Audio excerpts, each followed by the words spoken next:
Voilà.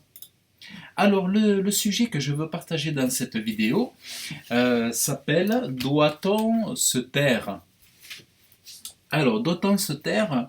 C'est un sujet qui pourrait, je dirais, pour les timides, pour ceux qui ne sont pas audacieux, plus intéressant que ça. C'est beaucoup plus intéressant que ça. Et Dieu nous enseigne là-dessus. Et on peut avoir des raisonnements d'ailleurs qui sont totalement contraires contraires, et nous pouvons répondre par cette question oui, souvent. Nous pouvons répondre en tant que chrétiens par oui, il faut se taire, et il ne faut pas parler de ceci, pas parler de cela, il faut prier et il ne faut pas se révolter. Alors je vous dis ça parce que j'ai pu le vivre ces derniers jours.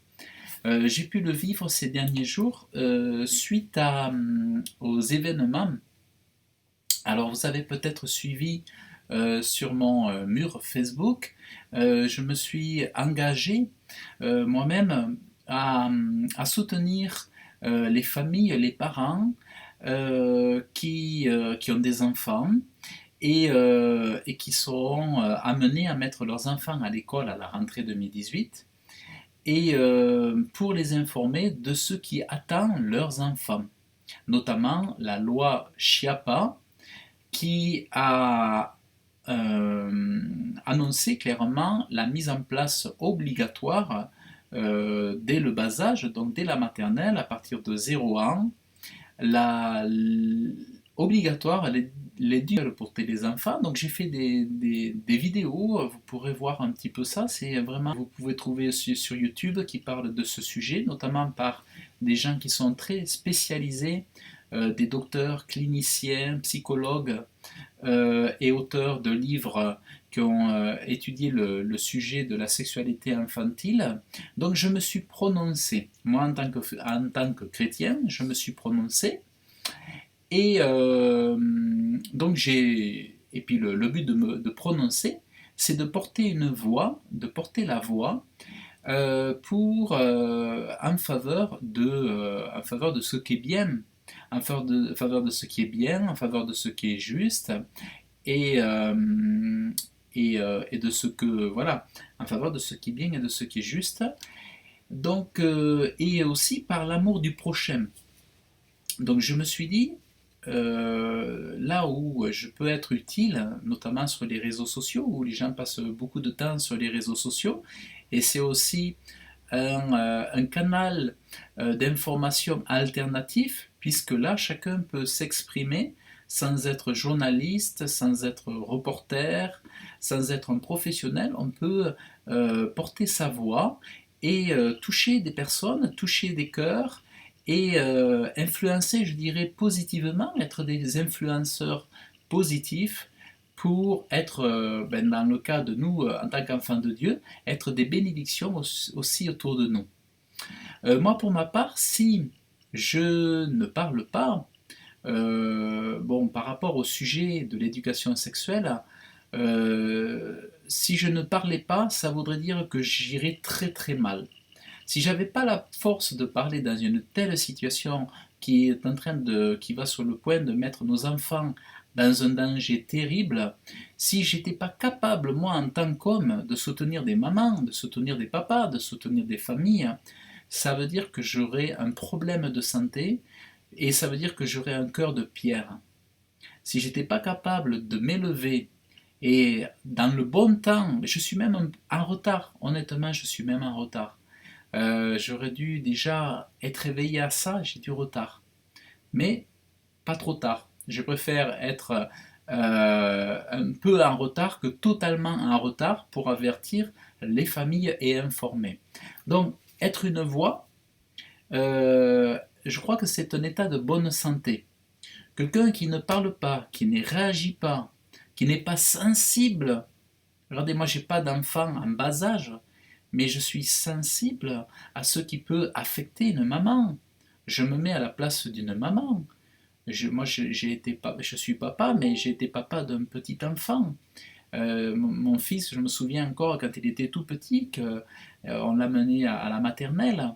Donc, combien c'était difficile pour moi de le laisser là-bas et combien c'était difficile pour moi à l'époque de me dire c'est dommage qu'on ne puisse pas le garder nous-mêmes, enfin l'éduquer nous-mêmes. Mais bon, on le remettait dans une maternelle dès l'âge de 2 ans et demi.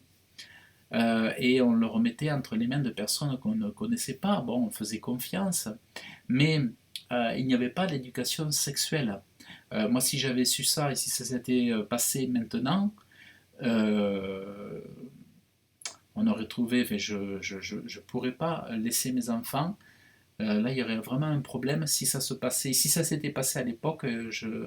Bon, peut-être j'étais pas éveillé, j'étais pas chrétien non plus, mais aujourd'hui, si ça devait se passer, soit je changerais de pays, soit je m'organiserais pour que mes enfants restent à la maison, pour que quelqu'un dans le couple, notamment la personne qui ne travaille pas, reste à la maison pour s'occuper des enfants et enfin, on s'organiserait, mais là c'est pas possible de laisser les enfants en danger parce que c'est nous, parents, à les protéger. Donc tout ça pour dire que pour que les gens sachent, pour que les gens puissent prendre exemple sur nos positionnements, pour que les gens puissent réagir, pour que les gens puissent s'éveiller, pour que c'est important de parler.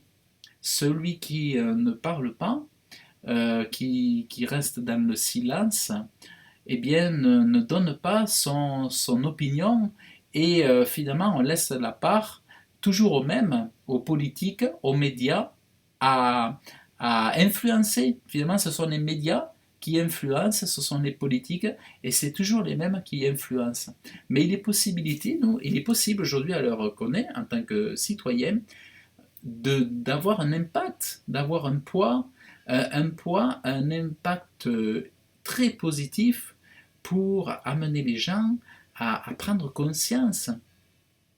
D'ailleurs, on le voit très bien, ça fait partie de l'esprit évangélique dans notre foi chrétienne.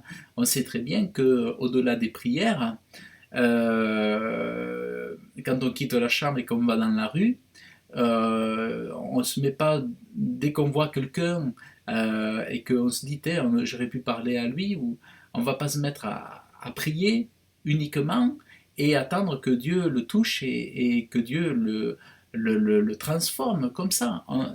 C'est pas du tout comme ça, c'est que pour que la personne soit transformée et qu'elle se convertisse, il faut ouvrir sa bouche, il faut confesser, il faut témoigner, il faut porter la voix, il faut être une voix, il faut être le porteur du message, il faut être une lettre ouverte, une lettre écrite, mais une lettre qui parle. C'est-à-dire les gens dans la rue, ils ne vont pas simplement vous regarder comment vous marchez, ils ne vont pas simplement vous regarder avec votre beau sourire. Si vous n'avez pas un message pour eux, malgré le sourire, ils vont dire ben, celui-là c'est un joyeux vacancier, ou celui-là il est heureux dans son mariage, mais ils ne vont peut-être pas imaginer que vous êtes chrétien. Donc il ne suffit pas d'avoir une bonne apparence et d'avoir l'air sympathique, il faut aussi annoncer la bonne nouvelle, sinon les gens ne seront pas sauvés. Et c'est pareil pour les autres situations, c'est que pour aider les gens dans d'autres situations, pour les aider dans des voilà,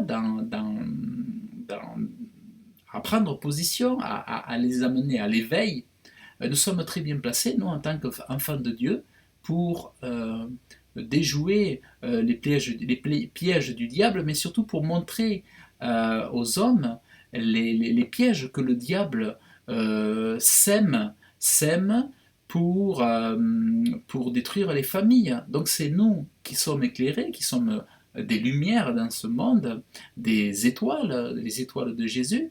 Nous sommes des étoiles pour dire aux gens, mais attendez, là il y a un piège.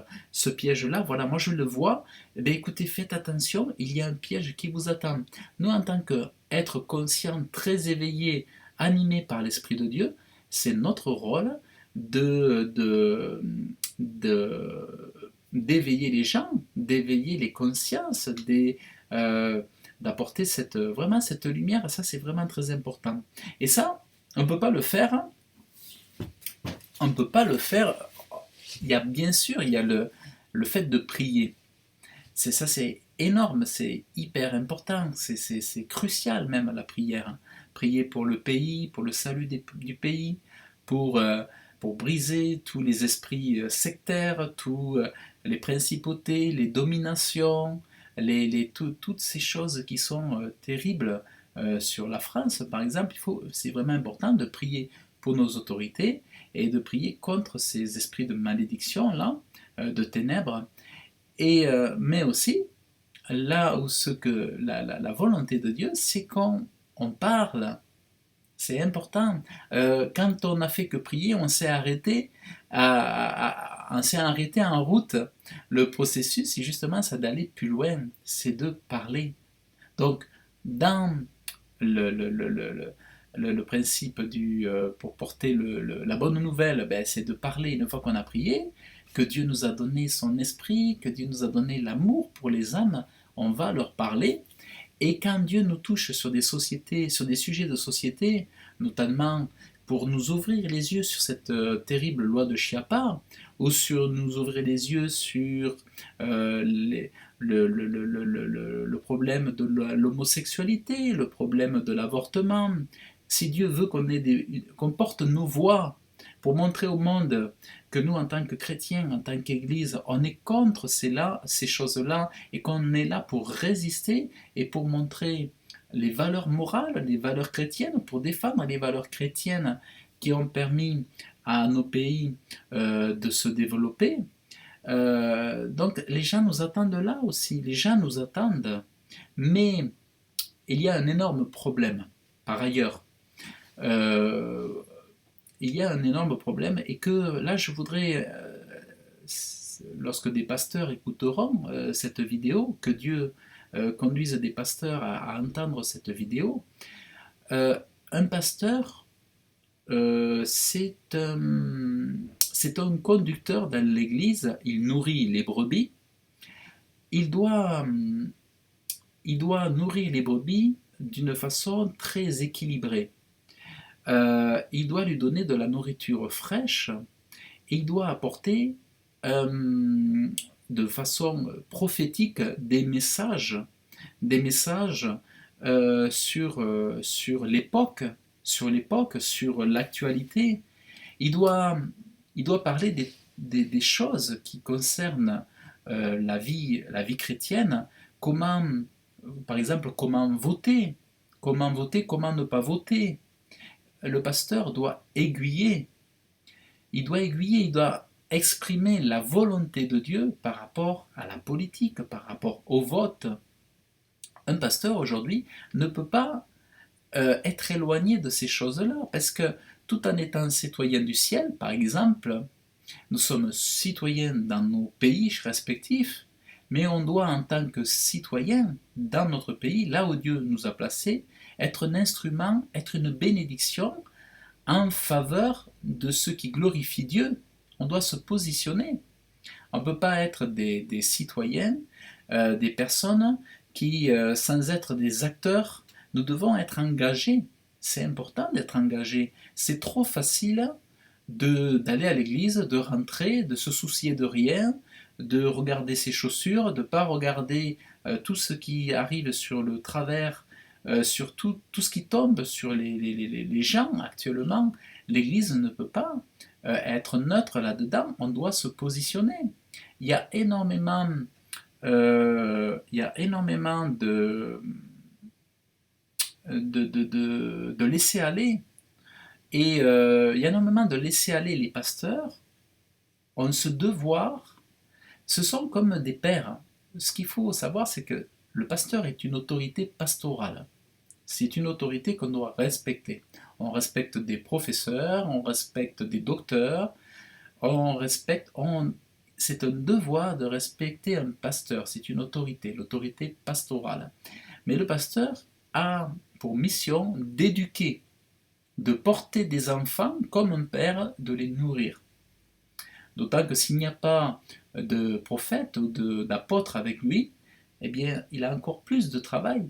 Mais soit il délègue, soit il détecte, le pasteur doit détecter les dons pour attribuer à chacun dans l'Église soit l'apostolat, soit le ministère de prophète. Il doit distribuer pour pas faire tout lui-même, donc il doit attribuer à chacun son ministère, il doit chercher avec Dieu, avec les diacres, chercher les dons, remettre à chacun un poste bien précis. Les uns pour être des sentinelles, les autres pour être dans la prophétie, les autres pour être dans l'évangélisation. Les diacres, tout doit se mettre en place. Le pasteur n'est pas obligé de tout faire. S'il sait être un bon leadership, il sera capable de donner des rôles à chacun. Mais le pasteur se doit, aujourd'hui, de se positionner par rapport à ce qui se passe. Les pasteurs devraient parler de ce qui se passe, devraient se positionner par rapport à l'homosexualité. Les pasteurs devraient se positionner par rapport à la théorie du genre. Pourquoi il n'y a que des pasteurs américains qui aient ce courage d'élever la voix? Comment des pasteurs n'ont pas informé dans les églises en France pour qui voter et surtout pour qui ne pas voter? Comment dans les églises on n'est pas capable de dire à nos fidèles le vote à ne pas faire? Les hommes, les conducteurs dans les églises sont des hommes présumés éclairés par le Saint-Esprit. Ils doivent donner des informations, donner le conseil de Dieu. Imaginez que, je sais pas, mais imaginez que un futur président soit un sataniste. Imaginez, hein, qu'il soit dans la franc-maçonnerie, qu'il soit un homosexuel, qu'il soit... enfin, imaginez. Et que les trois quarts des chrétiens se mettent à voter pour un tel homme. Imaginez que des chrétiens ont voté pour un tel homme. Mais voyez devant Dieu l'horreur de voir des chrétiens se positionner en faveur d'un homme qui est sataniste, admettons, et qui est de la franc-maçonnerie, et qui est homosexuel. Est-ce que vous imaginez que les lois vont être équitables et pleines de justice lorsqu'on vote pour un homme qui est dans l'homosexualité, qui est dans des sectes de franc-maçonnerie? Est-ce que vous pensez qu'un chrétien qui vote comme ça est bien vu dans le ciel? Est-ce que vous pensez que lorsqu'on se ferme sa bouche en tant que conducteur d'église et qu'on ne prend pas de position pour conduire le peuple, pour orienter, éclairer le peuple, vous pensez que c'est acceptable devant Dieu?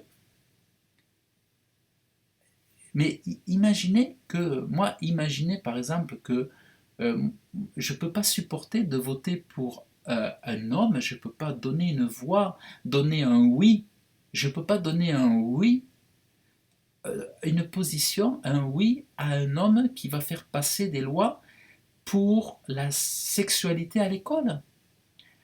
Imaginez que moi j'ai voté Macron, mais je me sentirais coupable aujourd'hui de ce qui est en train de se passer.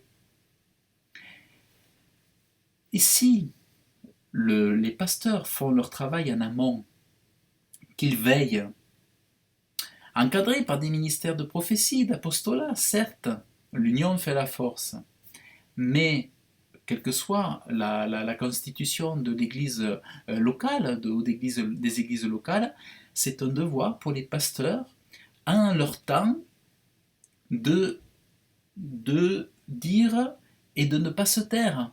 On ne peut pas se taire. Donc vous voyez bien, ce doit-on se taire, c'est valable pour tous, pour nous en tant que chrétiens. Parce que le salut, il est individuel. Notre lutte, elle est individuelle. C'est pas l'Église qui combat pour nous. C'est pas les pasteurs qui combattent pour toi. C'est pas les pasteurs, le pasteur qui combat pour moi.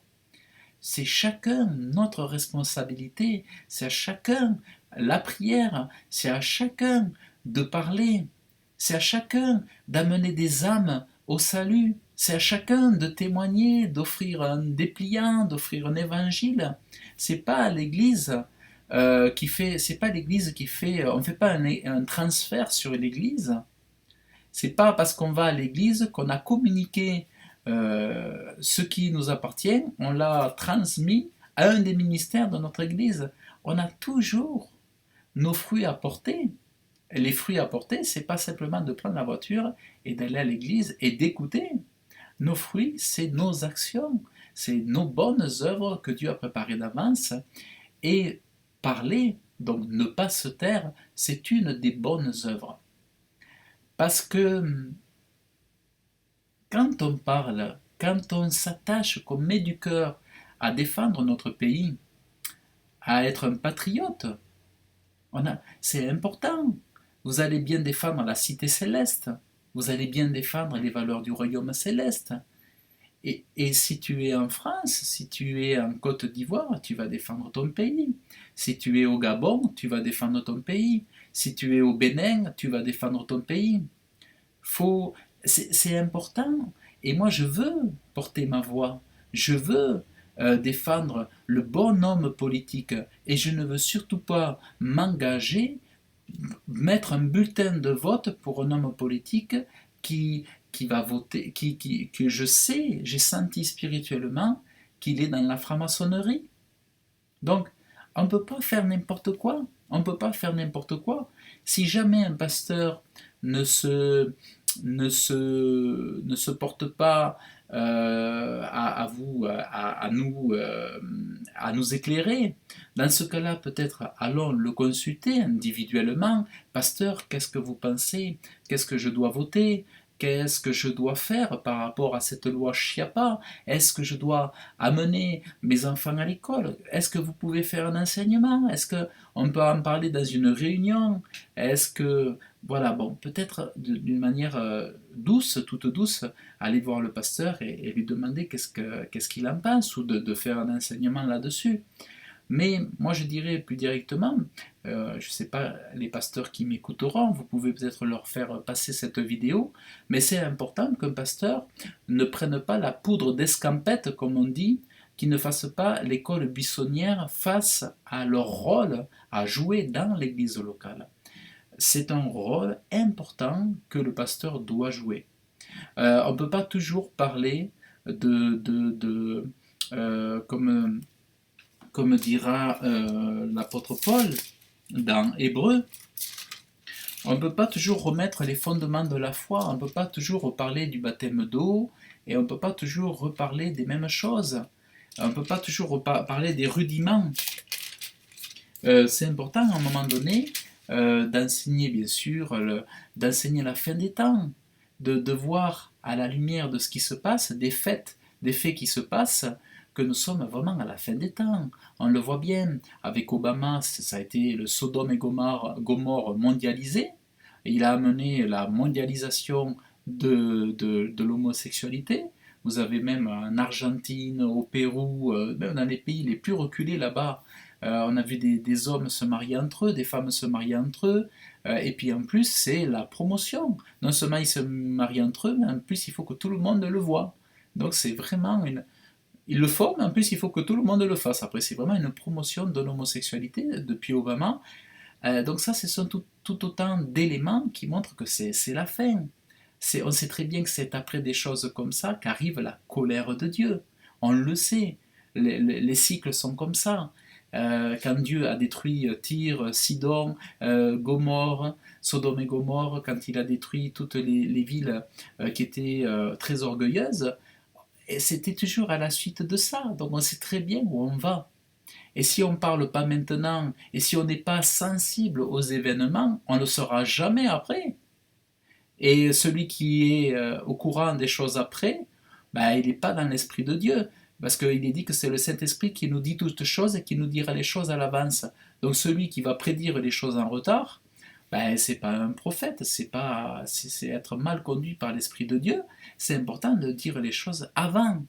Même moi j'ai du retard encore, j'ai bien 2 mois de retard. Honte à moi de ce que des hommes et des femmes qui n'ont pas l'Esprit de Dieu même aient su voir des choses avant nous. Ça va pas.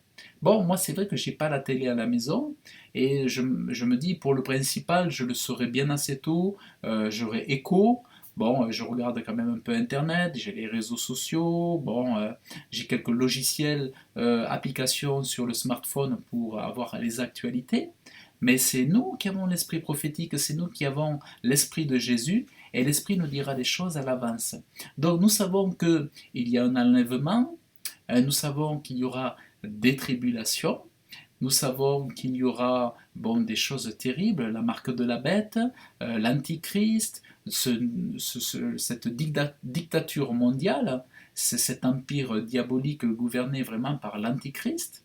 Donc, et ensuite, il y aura donc ensuite, après tout ça, Jésus revient pour combattre toutes ces ténèbres. Il revient en vainqueur. Et ensuite, c'est le millénium.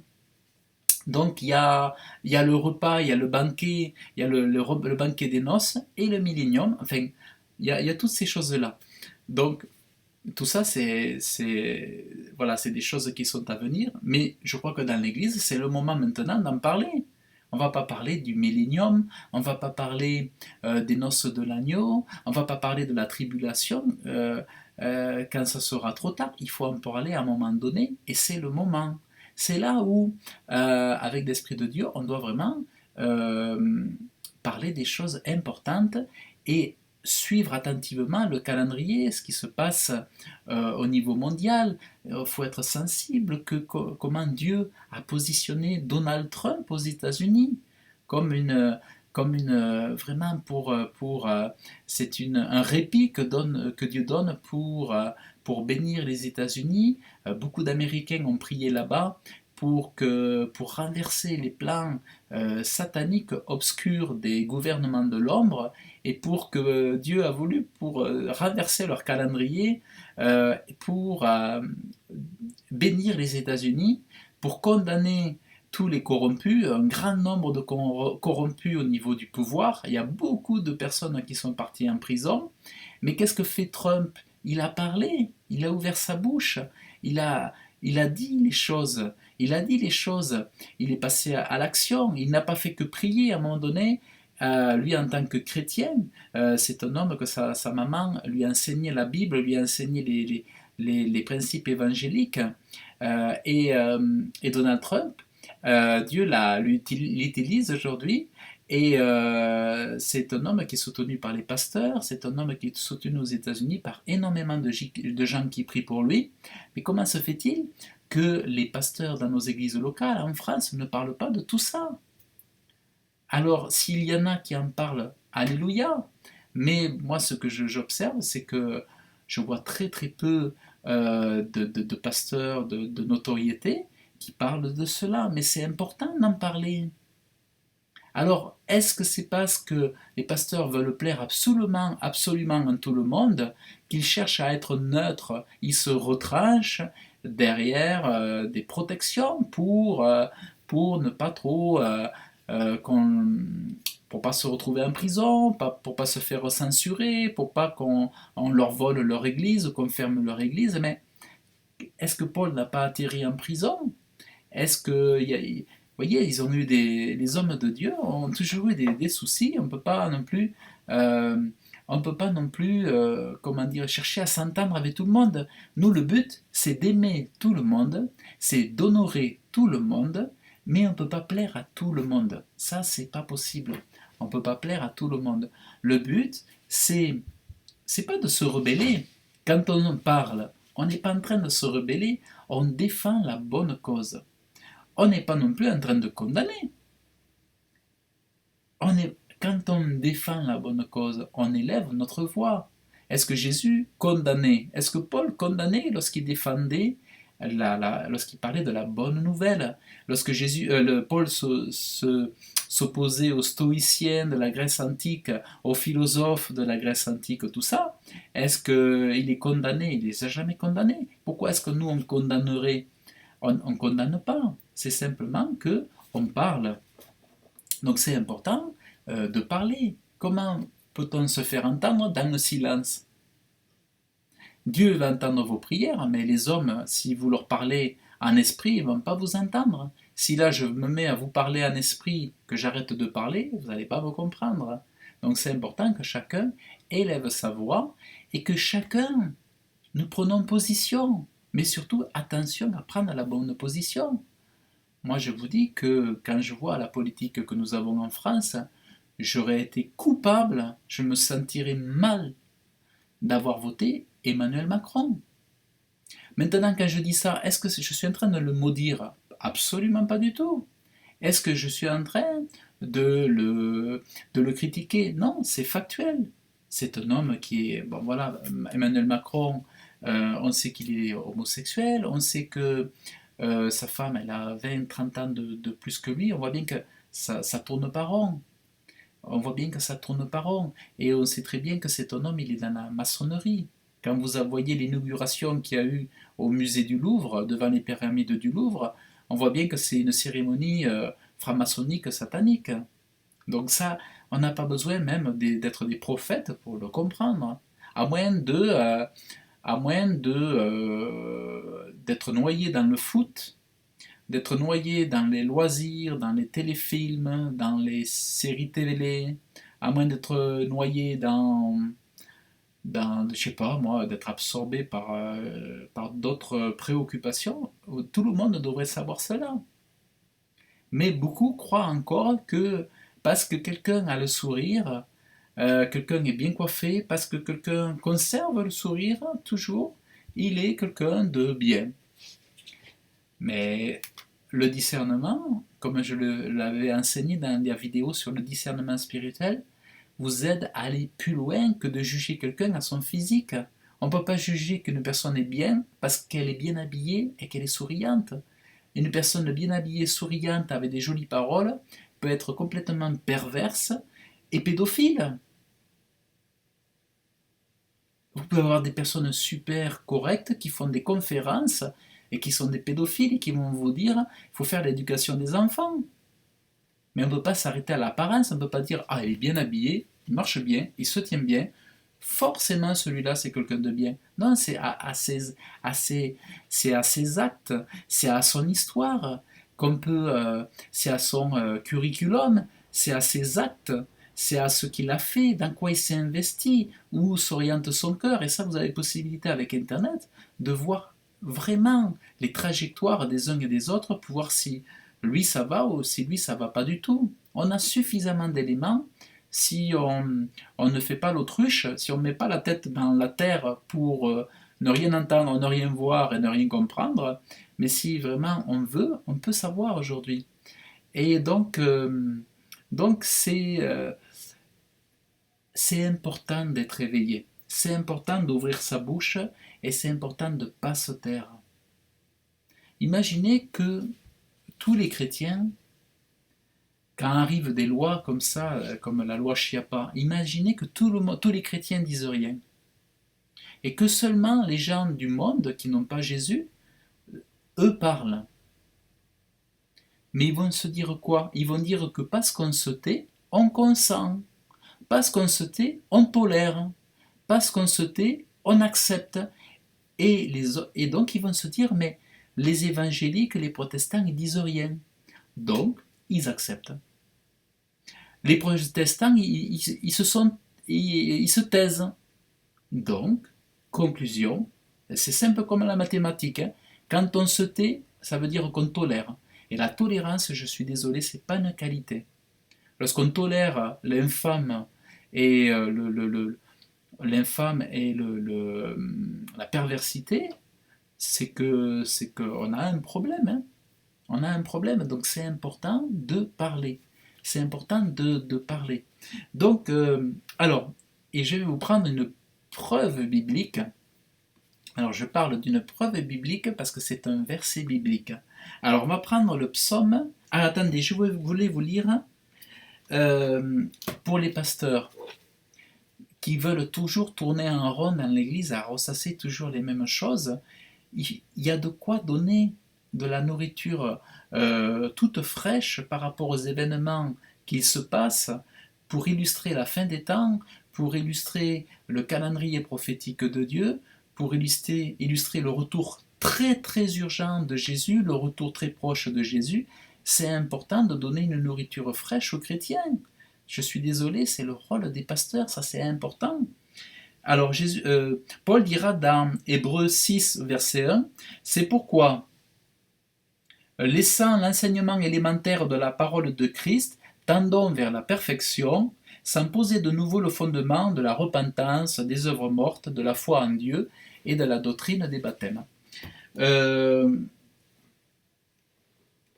Alors, il est dit, alors que vous devriez avec le temps être des maîtres, vous avez de nouveaux besoins qu'on vous enseigne les premiers principes élémentaires des oracles de Dieu. Vous en êtes venus à avoir besoin de lait et non d'une nourriture solide.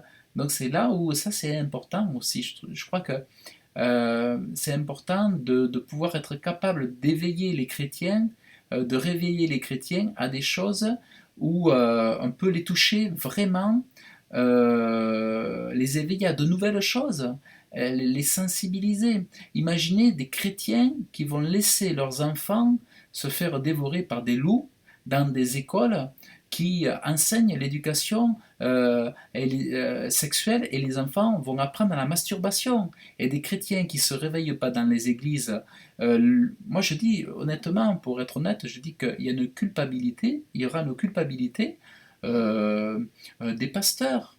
Ils doivent élever la voix, et c'est urgent. Et que ce soit en Afrique, que ce soit partout, dites-vous bien que c'est un plan mondial. Ce que vous voyez venir en France, c'est une honte, mais eux, ils veulent l'amener partout. Regardez comment l'homosexualité a été balancée dans tous les pays sous le mandat présidentiel d'Obama. Donc c'est vraiment, ne vous dites pas que vous êtes à l'abri. Vous allez vraiment vous aussi, vous allez être vraiment vous aussi contaminé par ces choses-là. Donc organisez-vous, soyez des médiateurs, parlez-en, euh, communiquez, communiquez, élevez votre voix, parce qu'il y en a qui n'auront pas l'information. Mais si vous portez l'information, si vous élevez votre voix, par votre canal, des gens vont être éclairés, et là, vous êtes vraiment une bénédiction. Mais celui qui retient la parole, c'est la malédiction. Retenir la parole, c'est la malédiction. C'est vraiment triste, mais c'est important. Alors, Psaume 58, verset 2. Et le faire, c'est pas quelque chose d'extraordinaire. Le faire, c'est la normalité. Celui qui le fait comme moi n'a rien d'extraordinaire. Moi, je peux pas m'enorgueillir, je peux pas me vanter comme si j'étais. Moi, je suis quelqu'un de absolument ordinaire. Je suis un homme ordinaire, mais j'en parle, et c'est le minimum. C'est le minimum. Et ça, et je dirais, c'est que le béaba, c'est le minimum que je fais là.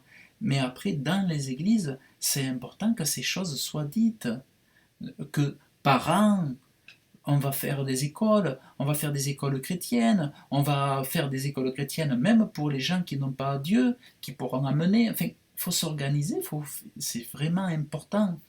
Donc, moi, je suis pas quelqu'un de fédérateur qui va fédérer les gens, je suis pas un homme d'association, j'ai jamais fait ça, mais bon, pourquoi pas, mais voyez, il y a vraiment des choses à faire, et puis je sais que beaucoup d'entre vous ont des talents, beaucoup ont des talents plus grands que moi pour organiser, pour rassembler, pour orienter, pour planifier, donc il y a des talents, et c'est le moment de le faire. Euh, alors, psaume 58, 2, je vais y arriver.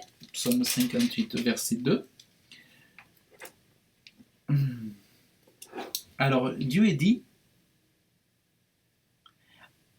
en vérité, est-ce en vous taisant que vous rendez la justice? Alors, je vous le relis.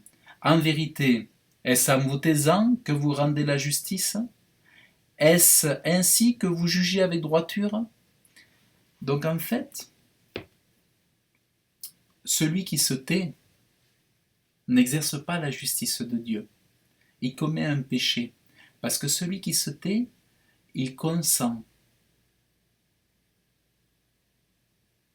Celui qui se tait, il consent. Donc finalement, c'est vraiment même plus grave que ce que je vous dis.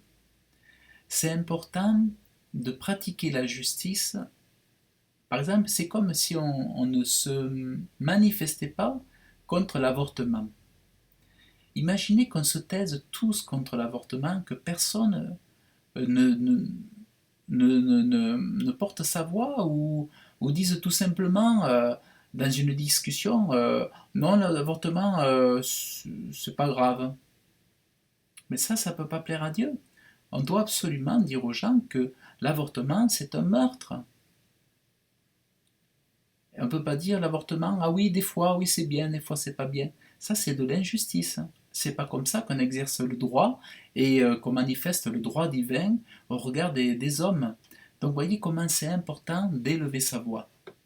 Donc, ce verset, en vérité, est-ce en vous taisant que vous rendez la justice?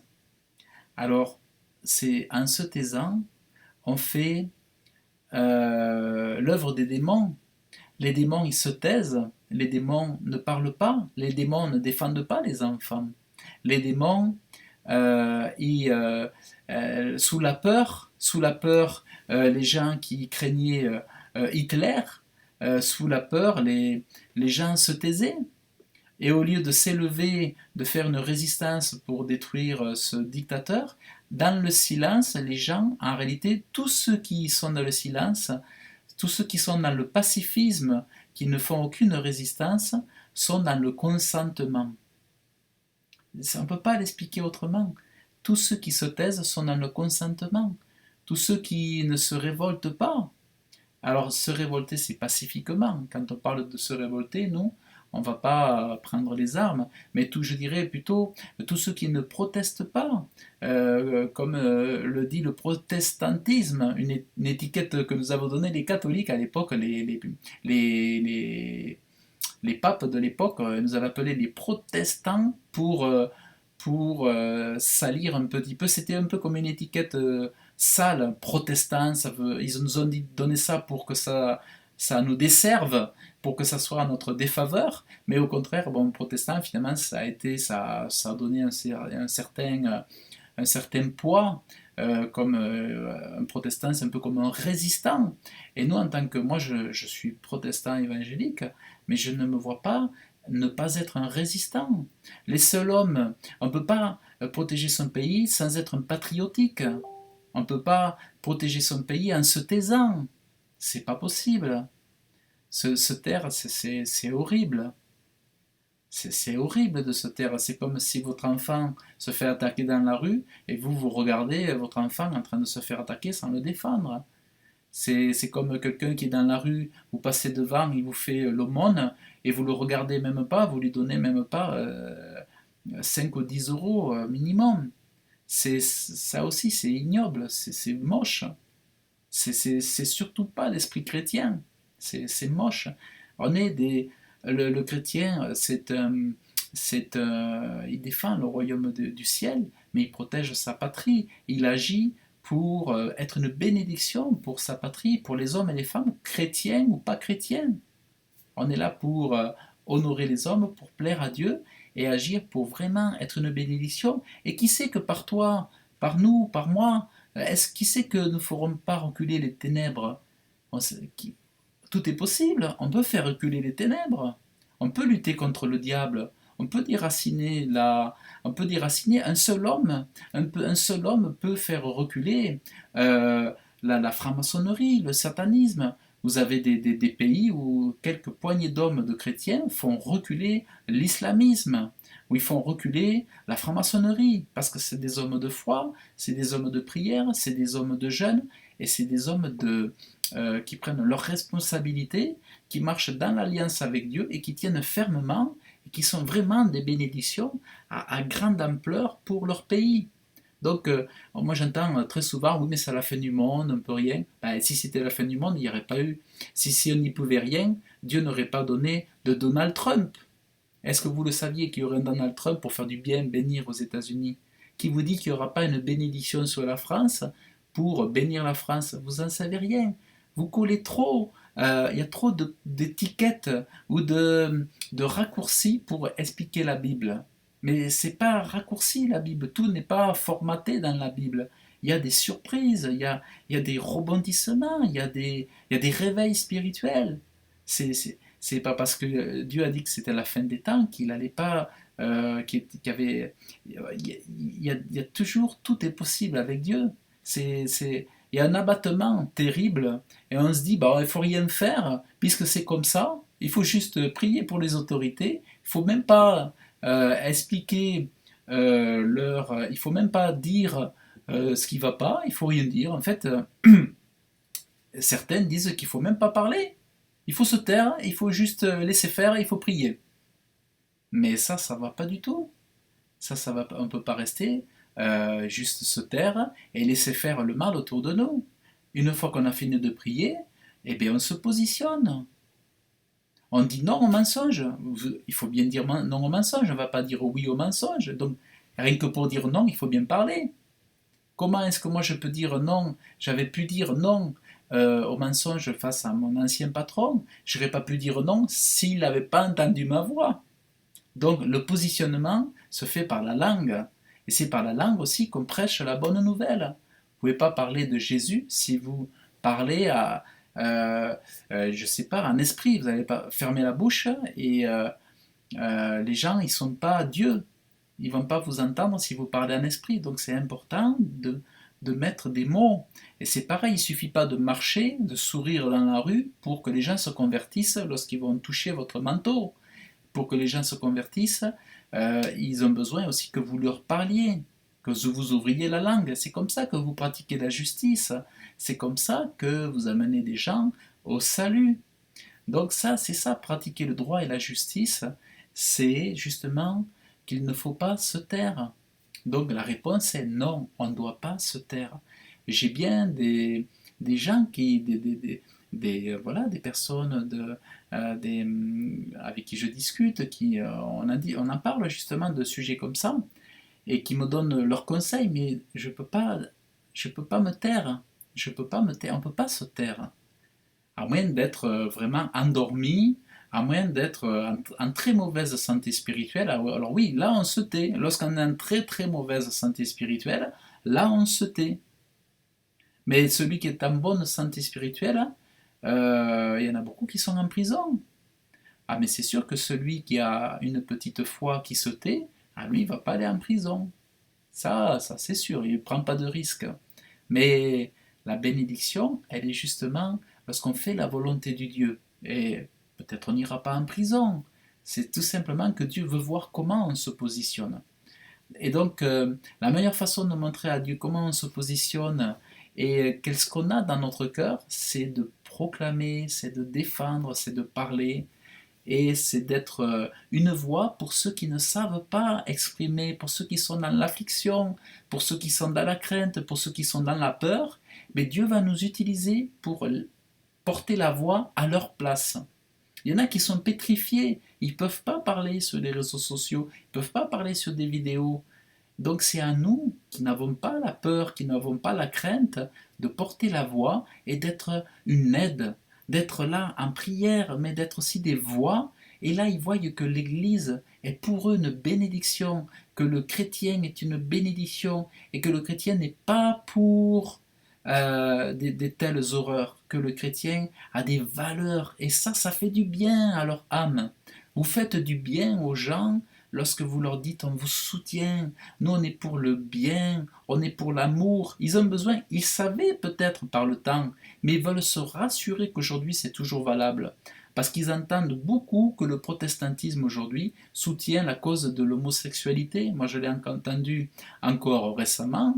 Il y a des médias qui disent que soit les protestants ne se sont pas manifestés contre, soit ils se sont montrés en faveur de l'homosexualité.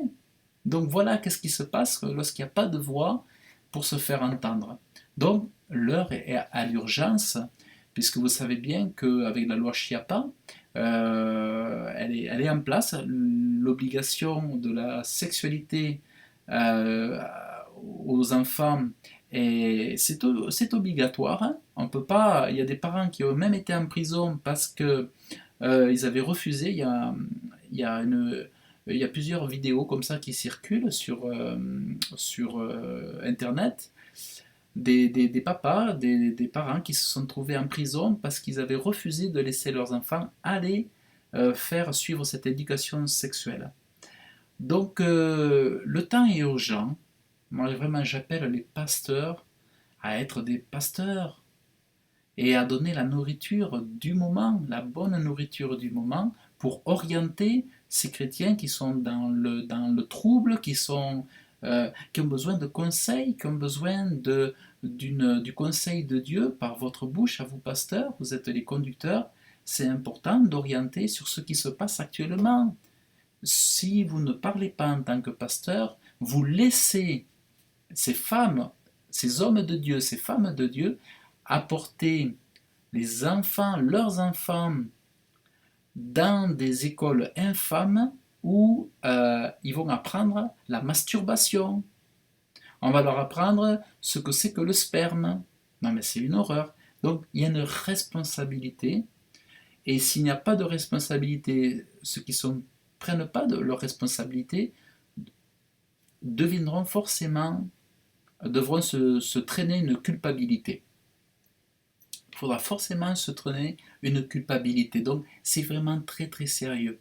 Donc voilà, moi je suis, voilà, je suis pas, je suis voilà un instrument entre les mains de Dieu pour ce que je désire de tout mon cœur, c'est être une bénédiction pour la France et soutenir tous les hommes et les femmes parce que j'aime mon pays. Voilà, et j'ai pas honte de mon pays, mais j'ai honte de la politique qui est exercée. Et je crois que tout est possible avec Dieu. Et je suis vraiment dans l'espérance. Donc voilà, et bien, écoutez, voilà pour l'enseignement sur ce sujet que j'avais vraiment très très à cœur. Donc je vous remercie vraiment de l'avoir écouté.